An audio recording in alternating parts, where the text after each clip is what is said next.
मनमोही।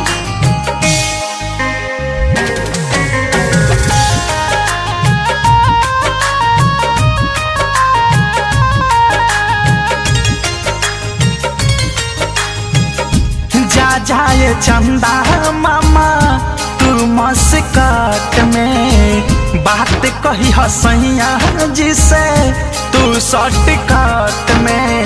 ए चंदा जा जाए चंदा मामा तू मस्कट में बात कही हसैया जिसे तू शॉर्टकट में।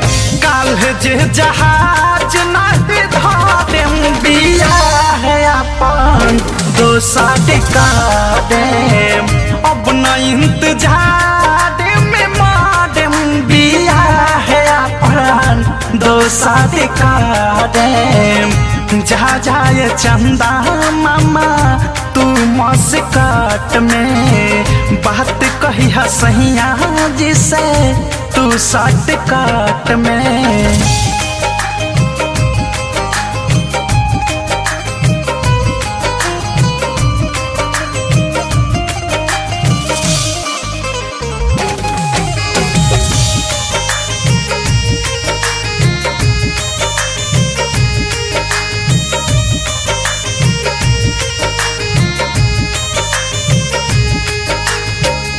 हाडे गईनी देवता पितर लोग के भाड़ा भाखे लगता सबक हमार ले ले बाटे राखी।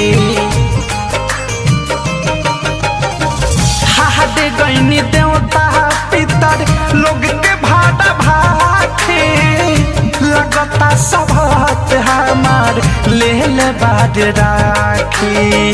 अब न सास ससुरों से डालेम बिया है अपन दोसर का देम। अब न तकिया पाजा में पका देम बिया है अपन दोसर का देम। जा जाए चंदा मामा तू मस्कट में बात कही हसैया से तू शॉर्टकट में।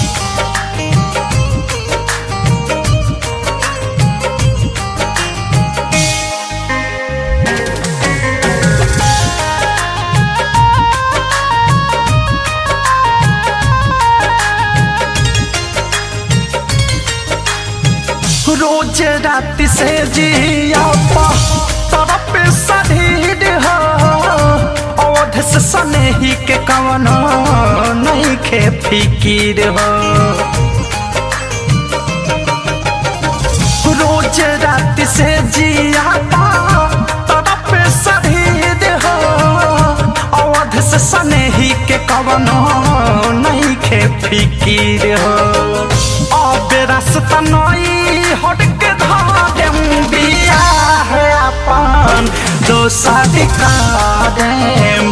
काल जे जहाज नहीं धारेम बिया है अपन दोसर का देम।